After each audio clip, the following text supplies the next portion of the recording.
Hello दोस्तों, नमस्कार। मैं राजशेखर आपका स्वागत करता हूँ चंपारण जीएस पॉइंट में। जी हाँ दोस्तों, आज की इस वीडियो में हम भारत की नदियों को देखने वाले हैं। इससे पहले हम वीडियो में देख चुके थे भारत के परिचय यानी कि इंट्रोडक्शन ऑफ इंडिया को देखे हुए थे। और वही दोस्तों, आज की इस वीडियो में हम भारत की नदियों को देखेंगे। दोस्तों, भारत की नदियों को दो भागों में बांटकर पढ़ा जाता है।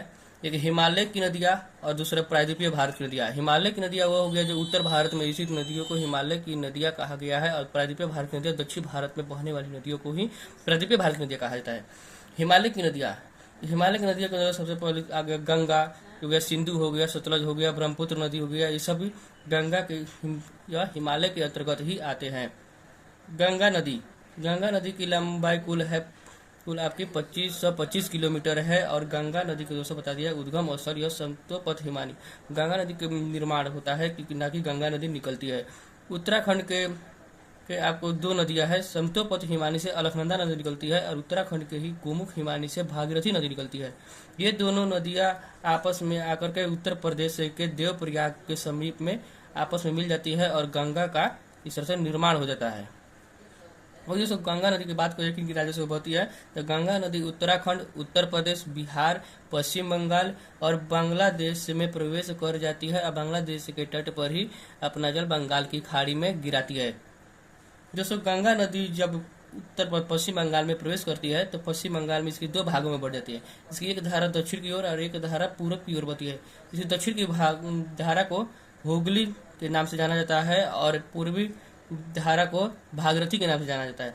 दोस्तों, क्वेश्चन भी पूछ सकता है, गंगा नदी को भागीरथी के नाम से किन किन राज्यों में कहा जाता है, कहाँ कहाँ कहा जाता है, तो आप बता दीजिएगा। पश्चिम बंगाल और एक आपका हो गया उत्तराखंड राज्य में कहा जाता है, भागीरथी के नाम से जाना जाता है। और वही दोस्तों, बांग्लादेश में जब गंगा को पद्मा के नाम से जाना जाता है, पद्मा नदी के नाम से जाना जाता है। गंगा को बांग्लादेश में पद्मा नदी के नाम से जानते हैं। और दोस्तों, गंगा को बांग्लादेश में पद्मा नदी के नाम से जाना जाता है।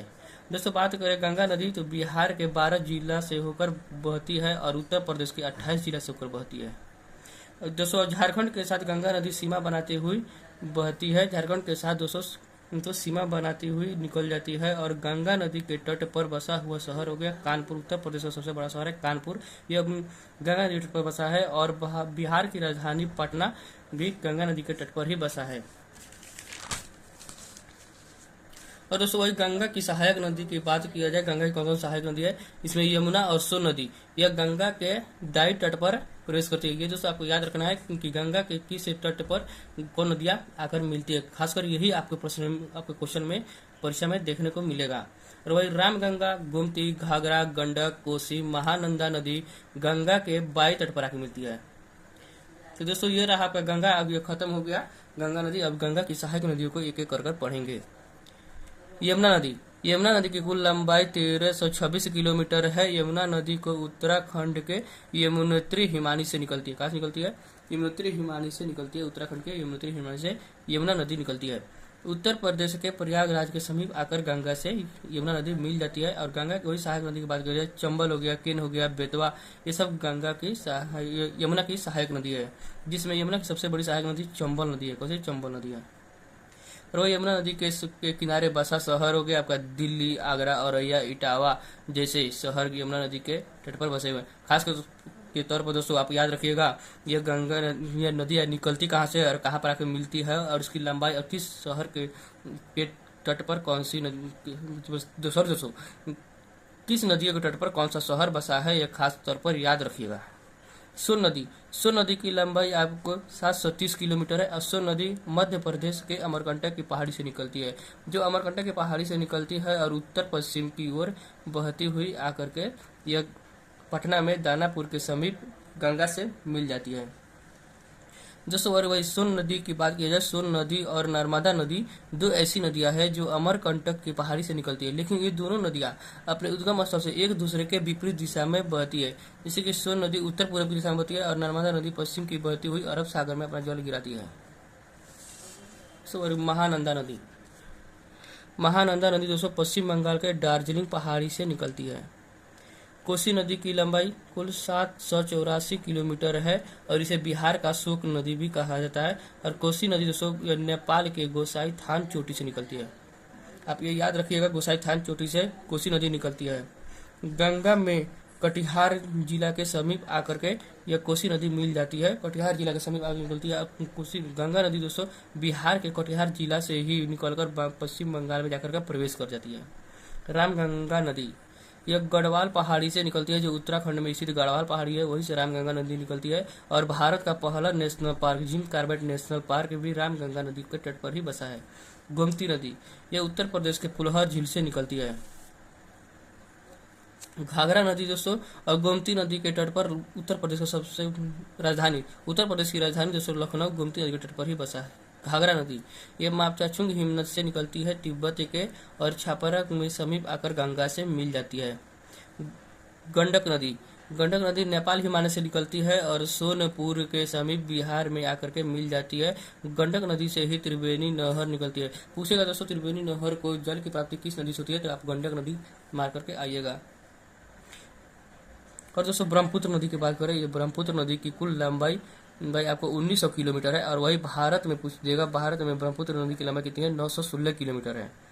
ब्रह्मपुत्र नदी का उद्गम स्थल की बात किया जाए तो ब्रह्मपुत्र नदी का उद्गम स्थल तिब्बत के मानसरोवर झील के चेमयिंगदुंग हिमनद से निकलता है। कहाँ से निकलता है, चेमयिंगदुंग हिमनद से ब्रह्मपुत्र नदी निकलती है। और अपने उद्गम स्थल से पूरब की ओर बहती है और आकर इधर अरुणाचल प्रदेश राज्य से होकर प्रवेश कर जाती है।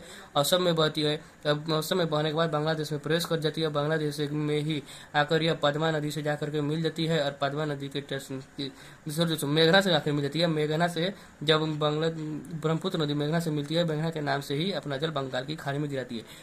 ब्रह्मपुत्र नदी 3 देश चीन, भारत, बांग्लादेश से होकर बहती है।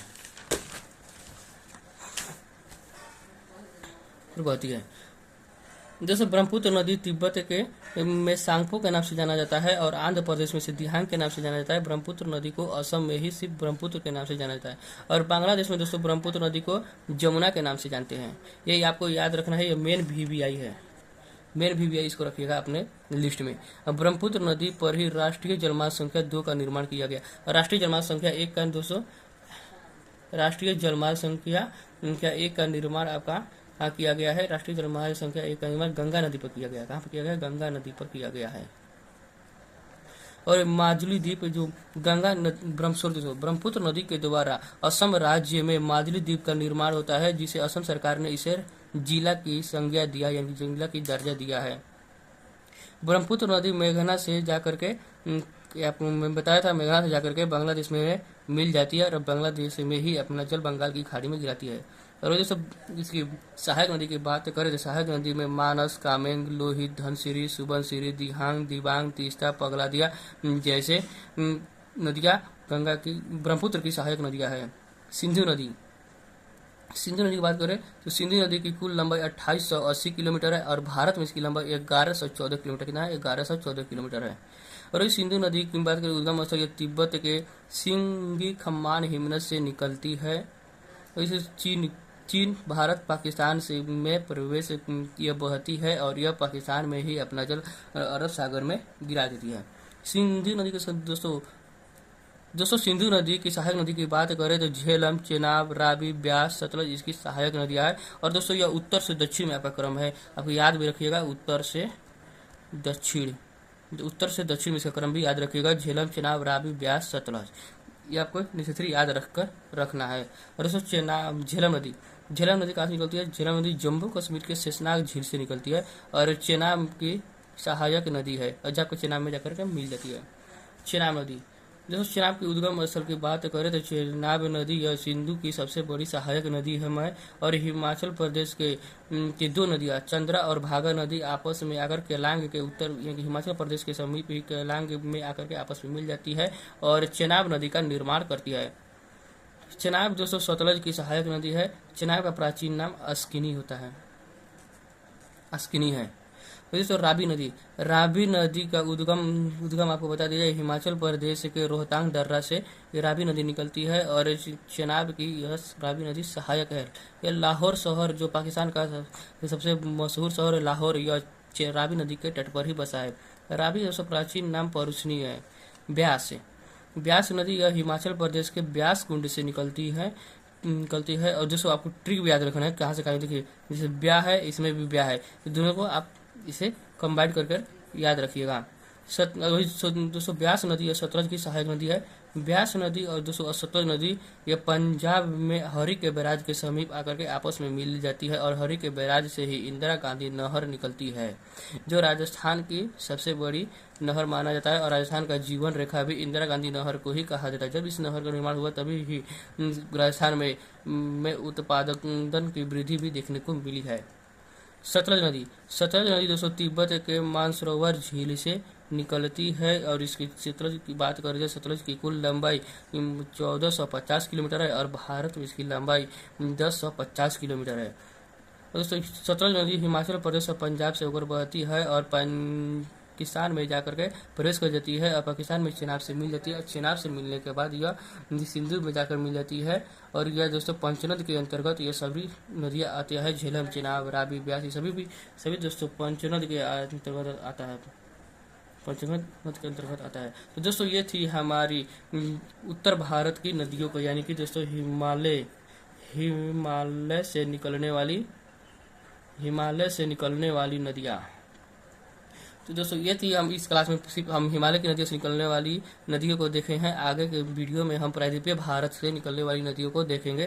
तो दोस्तों वीडियो को पहली बार आए होंगे, चैनल को सब्सक्राइब कर लीजिएगा, और ज़्यादा से ज़्यादा शेयर भी करिएगा, जिससे हमारा भी सपोर्ट आपको बना रहे। और दोस्तों हाँ, ज़्यादा से ज़्यादा अपने फ्रेंड के पास भी भेजते रहिएगा। मिलते हैं फिर एक और नेक्स्ट वीडियो के साथ, इसका पार्ट 2 लेकर के आएंगे, बहुत ही जल्द आएंगे। Thanks for watching this video in this my class.